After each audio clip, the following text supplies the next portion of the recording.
banyak orang bisa melewati masa sulit. Tidak sedikit pasangan yang mampu melewati masa-masa suram mereka, menembus badai sambil tetap saling menggenggam tangan. Tapi bagi Kimberly Ryder, 6 tahun hidup bersama dengan Edward Akbar terasa lebih menyakitkan. Maka satu-satunya jalan terbaik ialah menyudahi pernikahan. Lantas, seperti apa tanggapan Kimberly ketika resmi bercerai? Dan bagaimana pula dengan Edward? Apakah bisa menerima perceraian? Ataukah justru menyiap langkah banding? Bertolak dari kisruh rumah tangga selebritis, seperti apa potret kawasan kampung yang sunyi dan sepi hingga dijuluki kampung zombie?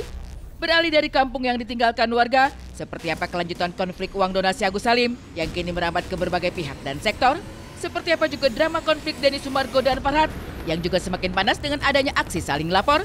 Dan terakhir, lihatlah sebuah warung sederhana di gang sempit dan kecil yang viral hingga dijuluki soto gang senggol. Pemirsa, inilah Insert Investigasi.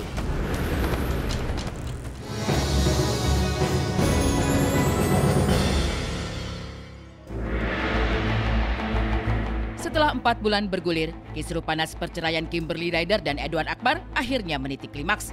Tepatnya tanggal 29 November 2024 lalu, Edward dan Kimberly resmi bercerai setelah Pengadilan Agama Jakarta Pusat mengeluarkan hasil putusan secara e-court.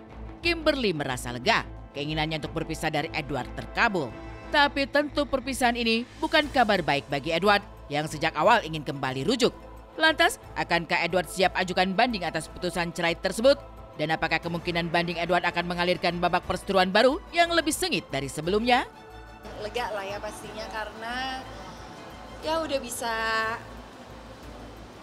di titik dimana kita udah move on aja gitu loh, udah bisa go our separate ways. Dan semoga Edward pun rezekinya ke depan dilancarkan dan hidupnya baik-baik aja dan pokoknya sehat selalu.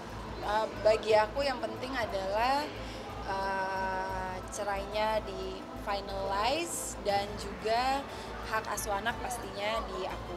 Sampai dengan sekarang memang Edward belum ya, saya rasa masih mempelajari isi putusan ya, poinnya apa saja, apakah dia ingin mengajukan upaya hukum banding, memang itu kan hak daripada Edward ya untuk mengajukan upaya hukum apabila dia tidak berkenan dengan putusannya.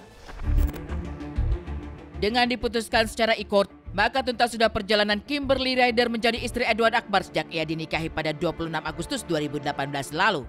Kimberly seperti melepas beban teramat berat setelah menyudahi perjalanan selama 6 tahun berumah tangga dengan Edward. Saking bahagianya, Kimberly sampai tak persoalkan lagi nafkah untuk kedua buah hati yang berubah dari 20 juta rupiah menjadi hanya 6 juta rupiah per bulan sesuai kemampuan Edward. Yang terpenting hak asuh di tangan Kimberly legowo. Tapi bagaimana dengan pihak Edward? Sanggupkah memberi nafkah sesuai dengan hasil putusan pengadilan? Aku sih menerima aja sih. Ya, itu sebenarnya tulisannya minimal. Iya, minimal. Kalau mau ngasih lebih ya alhamdulillah. Ya, cuman kan balik lagi ke dari dianya, apakah dia sanggup mengirimkan segitu setiap bulannya, ya kita lihat aja dari dianya sih. Cuman aku nerima-nerima aja. Yang penting kan dari aku sendiri, aku mencoba untuk work hard buat anak-anak. Terakhir itu akhir Mei, 1,5 juta dengan catatan untuk anak-anak ngaji. Ya seperti biasanya ya kan, dari dulu juga menutupinya ya dengan aku sendiri yang kerja kan. Kalau tahun-tahun lalu saya mau nyebut sebetulnya gitu loh, tapi apakah perlu saya sebut dengan nominal yang lumayan gitu kan, nggak perlu gitu, jatuhnya ria. Saya cuman jawab, dia tahu kok apa yang saya kasih. Resmi bercerai dan mendapat hak asuh anak, dirasa Kimberly sudah cukup. Ia memang tak ingin berharap lebih pada sang mantan. Syukur-syukur Edward bisa memenuhi tanggung jawab sebagai ayah, memberi nafkah sesuai dengan kesepakatan. Kalaupun tidak, Kimberly sepertinya sudah legowo. Ia tak ingin menuntut lebih, apalagi membuatnya terus berselisih dengan Edward. Namun, soal perhatian dan pertemuan dengan anak, itu lain soal. Artis berdarah campuran Minang dan Inggris ini punya aturan tegas dan syarat khusus jika Edward ingin bertemu dengan anak-anaknya nanti. Syaratnya itu adalah di tempat yang kita sudah sediakan. Dia datang sendiri, jadi nggak boleh dengan orang lain. Dan selalu ada yang menemani dari sisi aku, dari keluarga aku mungkin atau siapapun. Tapi dia hanya boleh di tempat itu saja, nggak boleh bawa anak-anak jalan. Waktunya ya sebenarnya seminggu sekali juga boleh gitu loh. Tapi kan kita harus ngelihat anak-anak nanti lesnya gimana, sekolahnya gimana.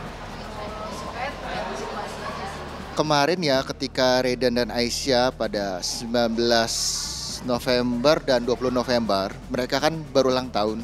Ya.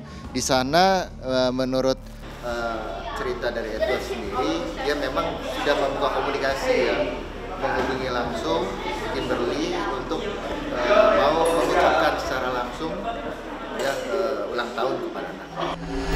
Kini keran komunikasi Edward, Kimberly dan juga Edward dengan anak mulai terbuka. Hal ini tentu berbeda dengan kondisi sebelumnya. Sebagaimana diketahui, Edward sempat merajuk dan galau lantaran tak kunjung bertemu anak. Lewat sosial media, aktor tampan itu sampai meminta Kimberly tidak menjauhkan dirinya dari buah hati mereka.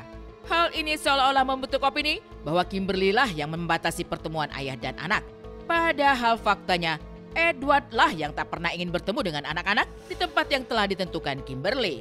Saat ini saya sendiri. Saya tidak tinggal di rumah kami. Saya nggak ada siapa-siapa, orang tua sendiri. Saya ngomong apa adanya, fakta. Karena saya takut sama Allah. Itu aja. Dari awal bisa, saya sudah mengundang dia datang ke rumah untuk ketemu sama anak-anaknya. You kapan mau datang ketemu silahkan. Tapi lama-kelamaan karena dia tidak nelfon anak, tidak video call, tidak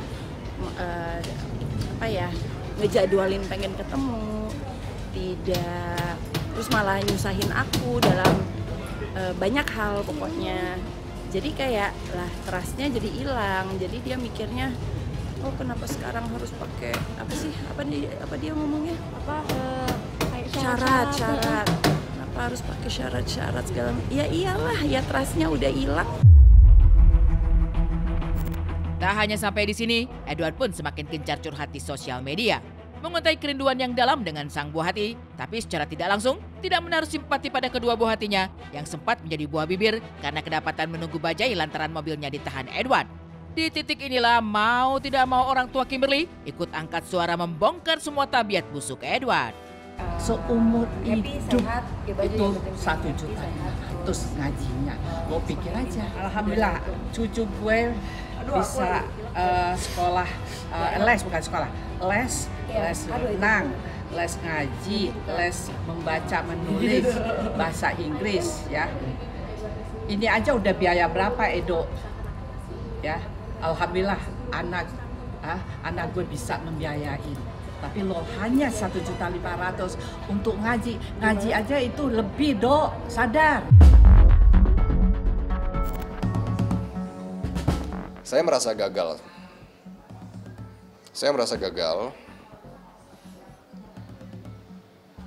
Tapi bagi saya prioritas adalah anak-anak. Hancur lebur Edward Akbar. Ia tak hanya gagal memberi penghidupan layak untuk anak, tapi juga gagal menjadi suami bagi Kimberly Rider. Di mata Kimberly, apa yang diutarakan Edward di sosial media tidak sesuai dengan perlakuannya. Edward lain di mulut, lain di hati, lain pun di tindakannya. Tapi meski sudah ketiban hancur, Edward masih berusaha ngeles membela diri, termasuk membantah melakukan dugaan KDRT yang dituduhkan Kimberly. Natasha ini dia di saat aku ada KDRT yang tahun 2021 iya, itu 2021 aku di situ sebagai saksi, jadi aku cerita soal itu. Dia yang datang ke rumah untuk membantu aku, ya. untuk membawa aku ke kantor polisi Polsek Pondok Aren. Mana mungkin saya nyakain orang jahat. Saya akui dia orang yang baik. Tapi saya harus bilang dia punya attitude yang kasar. Dia punya attitude yang keras. Gimana cara ngomongnya supaya dia tidak memutarbalikkan. Bingung kan? Karena dia suka memutarbalikkan gitu loh. Iya, jadi bisa sesuai dengan yang diinginkan. Nah, itu diputar balik lagi sama dia nanti. Bisa sesuai keinginan hati, diputar balik lagi sama dia omongannya. Bisa bebas, diputar balik sama dia lagi omongannya. Jadi hati-hati banget ya kan. Iya, jadi gimana ya? Karena sudah pernah menikah dengan orang yang seperti itu, jadi bingung juga ngomong apa. Dari drama perceraian Kimberly, seperti apa potret sebuah kampung sunyi dan terpencil di kawasan Cililitan yang dinamakan Kampung Zombie? Lantas apa yang membuat warga minggat meninggalkan rumah membuat kampung menjadi sunyi dan sepi? Saksikan sesaat lagi hanya di Insert Investigasi.